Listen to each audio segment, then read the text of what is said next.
Good evening, everyone. We're live in Los Angeles, California. I hope everyone's, whoever's listening, I know it's the wee hours in the morning for most people around the world. I know for our friends in Australia, it's about noon. So welcome, happy, what is this? Happy Thursday for y'all. It's good to know this is not me talking. He's much handsome. So I'm just over here on the side, look somewhere. There I am.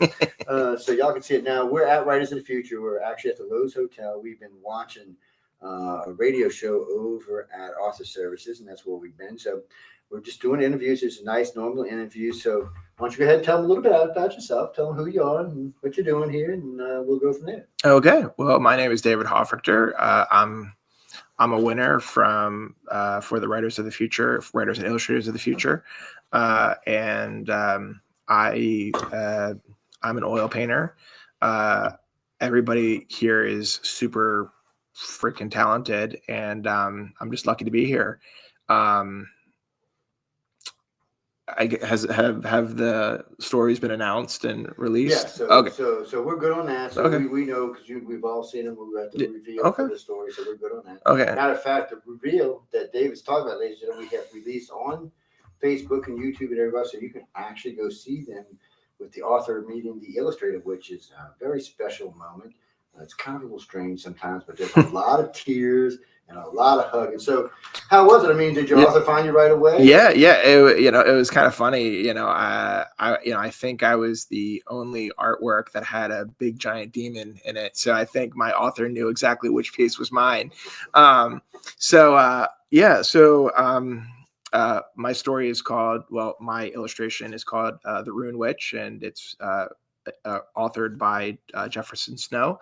Highly recommend you read it. It's an absolutely incredible story, and I just have a small part in it is really was a fun experience. And I had a month to paint the thing. We all did. We all had from thumbnails to final photographs. We had 1 month to complete the piece, and now we're showcasing our work for everyone to see. So who helped you with it? Echo? Was yeah. So there was a website that we all kind of could communicate on, and I was talking primarily with Echo and Maliva, and they both. God, Maliva. Yeah, I know, but actually, I don't know how everybody else was in this competition, but Maliva really gave me some really good advice. I mean, she kind of just threw a curveball in there, and I was like, oh, this makes the piece perfect, So, but I mean, of course, Echo has the how many years has Echo been doing this? Well, she's been here long enough. I've been here. This will be 6 seasons. I've been here 5 years and 6 seasons. She's Okay. been here longer than that. Yeah. So when I met her, she was a very interesting person. Well, I mean, she's been here. She's been here long enough that the feedback and the advice and the wealth of knowledge was paramount to making a successful illustration for me. So real quick, I know y'all been going through the classes and all. Yeah. So Echo hasn't given y'all any trouble. She can be tough, man. Oh no, I've seen her tear some people up before. And don't get me wrong, I love her. We're good friends. Yeah. She can be tough. No, Echo. I've gotten, for the most part, from as much as I know, I'm on Echo's good side for the moment. That could change. That could change at any second. But I've just been trying to keep the laughs going. Well, now you're part of a big family. And lots of winners. A lot of people keep in touch with each other. I have emails and phone numbers all over the place of people. And I'll tell you, like I tell everybody, once you get going, if you've got something, you want to talk about it, or you maybe work on a new piece that you want to try to sell or something. Oh yeah. Just give me a call, give Karma a call, either one of them. Oh yeah. Because Karma has direct right, so y'all know too. He has direct right billing. I mean, he can put anybody who wants on my network. Yeah. Usually he'll call me and tell me, I'm like, whatever, Karma. I think you did a traditional piece, the winners. The winners who are here for the illustration part of it, we have a nice blend this year of digital and traditional artists. And I actually, I got permission and I brought my original with me that I actually have the original down in my room. And that's going to be, I'm going to be able to show that at the gala in a few days. So I'll have that at the signing. So everybody will be able to see the original. So you got your tux? Well, we rented it. Yeah. It's all fit. You didn't pull no Todd McCaffrey on me with some purple or pink. No. Well, I will say, I'm going to tell you right now, there was a pair of red shoes. They were red suede shoes. And I was like, those look like fire. Those look absolutely great. I don't think I could pull them off, but I could definitely see myself in them. Maybe like red shoes and a white tux. No, it's black. And I think Todd said something about red or pink with a top hat. He gets away, and Lazarus, like I said, he was in gold last year. Shiny, brilliant. I was a best man at a wedding a few years ago, and my very good friend, his request to his fiance, now wife, was he wanted a top hat for his wedding. So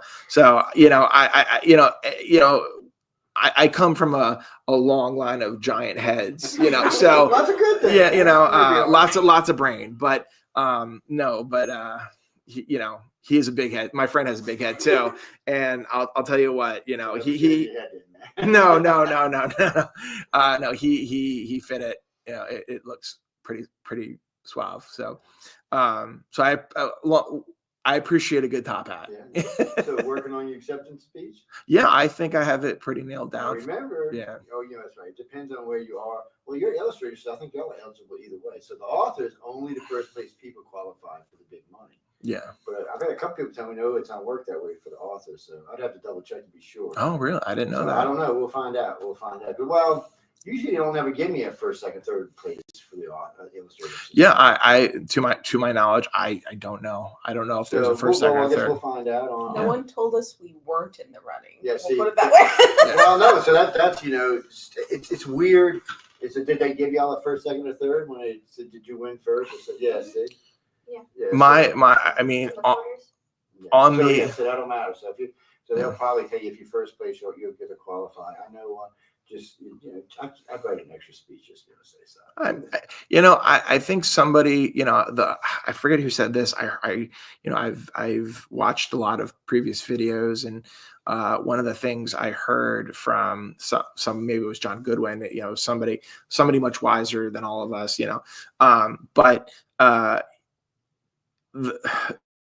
it was basically, he said, it took a lot of luck to get to where this part of the competition. So if you think you're not in the running for the grand prize, then why should you got here, you got to this point, so you are absolutely in the running, regardless of if you feel like you're unqualified. Like, you are here, and that took a lot of factors to get you here. So yeah, so write your grand prize. Yeah, John's a good guy. I mean, I give him a lot of trouble, but he always takes really good care of me when I'm here. He makes sure. Oh, yeah. Matter of fact, somebody asked him, "Why is he so special?" And the guy said, "He's just friends with John." Lady looks, "No, he don't. He's got 20 million listeners. That's why." I started laughing. Whatever. I'm not getting into this conversation. So I would just have one, because some people just use the same, or some people just say, get up there and say, "Hey, it's thank you," and that's hard because you don't know. And I know one guy, he was trying not to cry as he was going up to get the big prize. And this is cool. I said, "Dude, don't look down. Don't look down. Don't look down." He had to go up the stairs, and his eyes were just streaming up the stage. Yeah. He got up there, and he's all clean. He gets up and he does the speech, and then he was all happy and bouncing around. Well, I'll say this much: whether you become the grand prize winner or not. I mean, you said it yourself a minute ago. We've all kind of become friends, and whether, regardless of where we end up in 1 month, 5 years, 10 years, whatever, I think we'll all stay connected, and that's kind of irrelevant of winning the grand prize. I think we've all kind of have a community here of winners, both writers and, I mean, my author who wrote The Rune Witch, I mean, he is an absolute fun human being to talk to. So I know I'm going to keep connected with him, and so Yeah, you just never know who you're going to interact with in a few years. And what's really nice about it, I think, for a lot of y'all is you have soundboards. Yeah. So Oh yeah. to bounce off of. It's just really a good painting because, one of the things we always tell people, and you'll hear me talk about this sometimes when I'm doing lectures here. Don't ask your mom, don't ask your dad. You can, but don't use that as your opinion because a lot of times mom or dad will go, "That's the best thing ever did." But it might be, and it might not. Because sometimes mom and dad are not always honest because they don't want to hurt you. That's not my mom. She was brutal. No, my mom will definitely give me the most brutal advice. Like, so I'll ask one of, my fellow winners here about, like, hey, can you look at this piece, this composition, whatever, and they'll give me a very concrete, like very systematic way of like thinking about what I'm trying to solve. My mom, on the other hand, and I love you, Mom, but she will, she will like my favorite size to paint is like 18 inches by 24 inches. And she will kind of like go around the entire picture and she goes, fix this. So I'm like, all right, Mom. And then I'm like, and then I'm like a little, huffing and puffing, and she's like, she gets mad at me that I wasn't taking her advice, and I'm just like, so that's Mom. So okay. Now you hear, you've been all over the place. Now, oh yeah. So it's not as intense as it usually is, but it's pretty. Well, for y'all, it's intense. For me, I've gotten used to it. Yeah. Different. And since I've talked to y'all before, I get to pick and choose what I'm talking about. Yeah. But, so y'all got to meet that author services staff. Anybody give you shit? Everybody's good. Oh my, no, everybody has been like just incredible to talk to. I mean, like that, I was just telling somebody earlier today from Author Services, like I've gone to workshops in the past, like, art intensives and stuff, and they're great, for what they're meant for. But I was saying, like, you feel like drenched, like after the week, you're just like, you're tired. You just want your own bed. Like, it's how many days this has been? I've literally lost track of days. Yeah, I mean, it's been like 3 or 4 for us. So it's been an incredible. Just like I'm the information we're getting is like really valuable. We've talked to people like Dan Dos Santos and just, I mean, it would take 5 minutes just to list everybody we've talked to. So I'm just gonna leave it at Dan because Dan knows me. But he's another one that can be brutal when he he'll make you cry. Oh yeah. But what I'll say is let me correct myself. Ladies and gentlemen, when I say brutal, I don't mean they're being mean to him. I mean they're just being serious about it. Yeah, I don't want anybody writing dancing. Why are you being mean? No.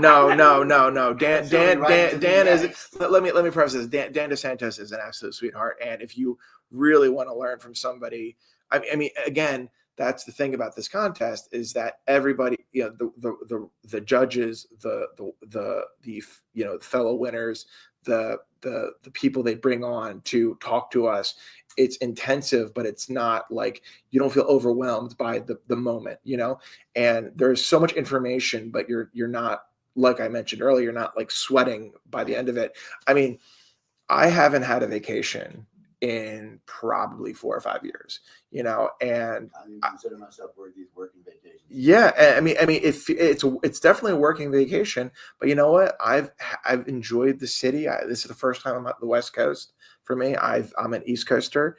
So far it hasn't shaken, so that's good. Yeah, I mean, 3 weeks ago, I was in like complete winter gear. And I had covers over me, and Joni writes us an email being like, "It's 72 degrees," and I'm just like, "Really?" I'm as a squirrel like destroys the electric in my house. So, so I know what I was going to ask you. So, we did the radio show tonight. Y'all caught that. What did you think? Okay? Oh, that was incredible. So I mean. When I'm painting, when I'm creating stuff, I often will be listening to audiobooks, like even more than like music or whatever. I mean, music's great. Music has its place, but sometimes like putting on like a book that is like 20 hours, 30 hours is for me, it's a great, like I can kind of check out of my painting and listen to the story, and it kind of blends together. What I'm working on and what I'm creating, and what I'm listening to, it all blends together. So, so when we were listening to the radio show tonight, and these voice actors are phenomenal. And correct me if I'm wrong, they're going to be some of them are going to be the narrators for volume 41 of The Writers of the Future. Jim and his family does a good bit of it, and they're really good. That's a matter of fact, I just finished listening to Mr. Nerds, which took me a full year. I'm sure It's 10 books, and I forgot how many thousands of hours it is. I mean, Yeah. thousands, but it's a lot, and it's Jim does Sultan Goose, which is just a sleazy. I don't even know how to explain. He's just a sleazy character. Yeah. He does it well. First book's a little slow. After that, I was laughing my ass off the rest of the time. There's a lot of satire. But have you had Tom Wood yet? What's that? Tom Wood. Have y'all? Oh yeah, we spoke to Tom today, or was it today, or was it yesterday? Yeah, it was today. Yeah. You got to ask him one day how it started out, how he got to be famous. He drew a phoenix for Walmart. The black. Yeah. And I think it sold 2 million copies. It's free. It's funny because, and that's kind of like, again, one of the things I mentioned earlier was like, you find yourself like being surrounded by people who genuinely want to talk to you, and you're just on the, you're just walking down the sidewalk with a group of people who are from this week-long workshop, and you realize that something you saw 10 years ago that was on a giant billboard, they did that thing, or a best-selling book, they're the one who illustrated it or wrote it. And I'm just like, wow, like everybody's so humble that nobody here, a lot of workshops I've gone to are not workshops per se, but sometimes people tend to over brag about their successes, and not a single person has been like, oh, I'm better than you. You're never going to get to me. And, the thing about this competition, they want you where they are. They actually want you to surpass them. And I've seen Tom Wood and some of the other illustrators give illustrators from the shops jobs. Yeah. Zane followed him around the entire time. And we went to Larry Elmore's room one night for, I guess, an after-hours drink or something. And Zane was with us. And because of that, being up Tom, but the entire time he got the job. Yeah. But Zane's a good artist, too. I don't want to take anything away from his skills. But I mean, network, we got LobbyCon down there going on right now. Mm-hmm. And, just those connections. I was talking to Lazarus last night. That good old man. Yeah. Lazarus, I called you an old man. And Lazarus and I, we talked for at least 2 hours, and it was just like, some of the stuff that he told me, I was like, there are times when you're actively trying to get advice from people, and I don't know how you guys feel, but when you're actively trying to get advice from a teacher, somebody who you look up to, and they'll say something's right or wrong, and like in the case of Laz, he basically was able to dissect what people were saying in a very cohesive, explain it like a 5-year-old, like that Reddit thread. He was able to pinpoint things about my work that when Lazarus had a lecture today, and he was talking about something else, and I'm like, it kind of reminded me of what he said, and I started writing it down. So it's okay, yeah, sure. I'm just checking. I'm trying to keep. Yeah, absolutely. I used to like they're ready to go to bed. It's been a long. Well, it's been a long night. See, now, young Cherie, right? She was out with Tom and I last night. Yeah. She her and Tom, I think. They had a good time. Yeah. And Tom and I both had a little bit. She was drinking, so she did good. But Tom and I were talking, and Tom get a couple, but he loosens up a little bit. So. Oh yeah. And he's the other one though. He'll tell you that he has no problem telling you because he wants you to. Yeah, he wants to say, "Oh yeah, I know them." He's like me. It's just I know them, and so for him, every time he makes money, he buys a cow. Yeah. We had a whole conversation about his cattle. He tells you about the float, right? That he has every now and Oh yeah. That was part of his family owns a national park up there. Yeah. And they closed the whole park down. Yeah. And it's just a private thing. Yeah. It's I've been trying to get for a couple of years, but he kept doing it on Dragon constantly. I'm trying to get a Dragon. It's too much press for me missing Dragon Con. But any other time like this, he told me yesterday. He told me when he was he changed it, so it's kind of nice. Yeah. I've been wanting. He does like a lot of clown posse stuff. Yeah. He's so many pictures. I'm like, I don't see them. I don't need. I said, man, the clowns remind me of aliens. Man. I don't need to see that. Yeah. Because people all the time write to us. Oh, I'm scared of clowns. And I'm scared of Raggedy Andy dolls. Yeah, well, hey, I don't judge people on what they're afraid of. So it's now. Y'all got to meet Chelsea, right? I mean, you got to meet Chelsea. Yeah, you did because you went to the exhibition. Sorry, I couldn't get it out of my head.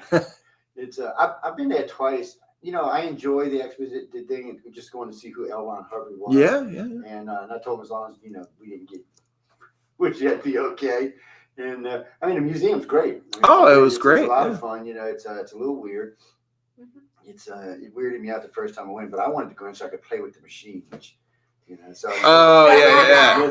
Didn't you say that you acted like you were electrocuted when so, first time? So I said. So we were there. I went with the authors, and I said, and I said, I want to play with Chelsea. Like, no, I said, why? I said, I just want to, let me show them. She's like, no, Joe, because everybody's want to do it. We got to go. I said, okay, and I reached over to them.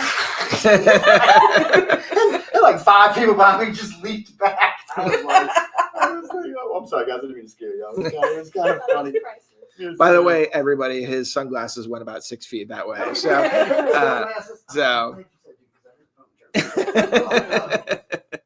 Yeah, this is technically my beret.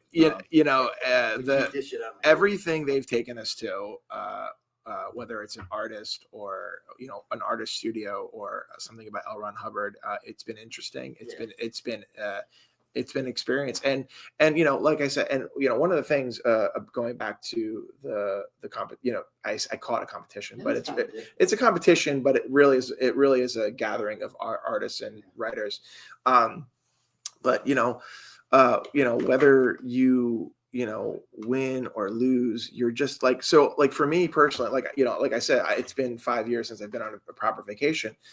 Like I'm treating this like, wow, I'm actually in a place I've never been before. And yeah, I'm in Hollywood. I mean, I was being a bit of a tourist. So,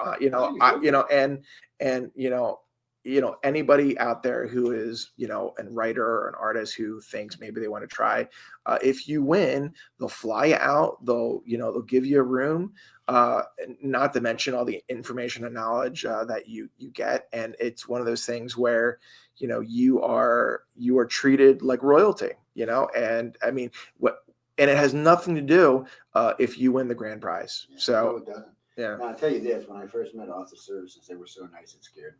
Yeah. Matter of fact, my first 2 years, I said, I'm waiting for somebody to jump out of the closet with some axes or knives or something. Yeah. And I like to call her broom holder. She said, oh, Joey, I said, yeah, I know. I'm just waiting for you specific. I said, little Sarah, I knew. I said, I can just see Sarah coming into something. Yeah. And, but I mean, the whole staff, I mean, I was a little leery, and I'm sure y'all was coming in, because you don't really know what to expect. You get here, you have worked with some people, so you know Maliba's okay, Eck is okay. John's got a pretty good. Well, I'll tell you one little quip. So, I have friends. The reason I am here, and Haley knows this as well. The reason I'm here is because of April Solomon, who I know. Yeah. So she's going to be here, I think, tomorrow. But on top of April, I know several other people who I yes, but no comment. It was not getting trouble. But I know a few other people who have been winners in past years, and they have had nothing but good things. So like me personally, I've gone into this like with bright eyes, being like, okay, my friends who are very successful in their own right, they have years of experience, and they are, and what's funny is none of them actually told me what to expect, like what's going to happen, because apparently, like even though this is a well-oiled machine, in terms of the week event, they change it up a little bit every year. So, so everybody was kind of like, you just need to experience it. So I should be glad I'm here, because the third year I was here, they started at 6:30. Yeah. I'm getting in from 9:30. Wow. And I said, I ain't coming back next year. No, I'm not going to ask y'all come in at 10 o'clock and knowing you got to be up at 6. It just wasn't a workable thing. Yeah. And plus, everybody was starting to get exhausted. I mean, Yeah. it was intense and they had a lot. I think what happened that year is they had an excess of judges. Oh, gotcha. So they had to find How many, out of curiosity, how many judges are there per writers and illustrators? Oh, Do you God, know? I got it somewhere. There's a bunch of them. I know this year I think there was 20 that were judging Per side. Oh, Yeah, I wow. think there was Okay. 20 judging on Cool. side. And what's funny is, like I was listening to Rob, who was it today? He said, you read the story, and matter of fact, Sheree was there. She said, you read the story, and they both liked the same story. Yeah. So she asked him, "Can I ask you what the story?" He said, "Sure." And he told them, but they didn't know who it was. They just knew the story. Yeah. And he's like, "I can't wait to meet him. See it. I really enjoyed the story." Doesn't mean everybody else liked it, but it didn't mean them. I quit picking because I'm lousy. If I pick you, just know you ain't winning. Just know it ahead of time. Just go home, get out of here. Yeah. So I have not picked it because I picked April one year and I picked a couple other picks. I really like April's draft. Yeah, of course. And it's and Nancy. I like Nancy. So you were a judge? You No. Okay. Oh, you I'm were just impressed. okay. When I go, but I get to see everything. Oh, gotcha. So John sends me a copy, like a reader's copy, a couple weeks before the gig. So I'm already looking at the pictures, and then I get to talk with y'all. So I already got an idea who's who. Well, then I'm not gonna ask you what you thought of my work. I'm gonna be honest about this. So far, I have read 16 of the anthologies. Okay. I found them all. Some stories are definitely going to be better than other stories. Yeah, of course. But the way they lay them out, I don't know if y'all have read it yet through the way they lay them out. Yeah. But most people have just read them, mix and match. But the way they lay them out in the book makes it a lot easier for me, and and they kind of want them. And there's usually more fantasy than there is sci-fi. Yeah. But still, it's interesting. My story, is definitely leans on the fantasy side for sure. So we're gonna get out of here because we got to get these two ladies going. That's over here. So well, thanks for having me. No. So David, tell them. Give me your name again. Yeah. So my name is David Hoffrichter. All my social medias is just my name. So that little green bar over there, just if you type that into Google, you'll probably find my website and my Instagram and anything associated with my art. And yeah, I would, I'm open for commissions and I'm open for work. So ladies and gentlemen, in a couple of weeks, we got to let things calm down a little bit. In a couple of weeks, we're going to have back on for a longer version. So what we're going to do is what we always do. We have bring up to our websites and their Facebook pages, and we go through your artwork with you. Sure. And basically, what I do is I just I'll be talking to you, and I'll be scanning. You'll see the artwork moving because I'll be scanning through it, and I'll just stop. And while you're talking, after you stop, once we stop, we'll just talk about the piece, and what it is, and explain to me how you got to this thought in your head. Because to me, the creative process is important. I don't have to think kind of like y'all because of what I do is a little bit different. But creative process is important for everybody that does this. And I always like to know how people get to the point that they get to. And a lot of times it's way different than other ones. But ladies and gentlemen, we're going to come up. We're going to close out for a second. We'll be right back. Hang out for about Have a great night, everybody. Minutes, and we'll be back with somebody else. So just sit and chill.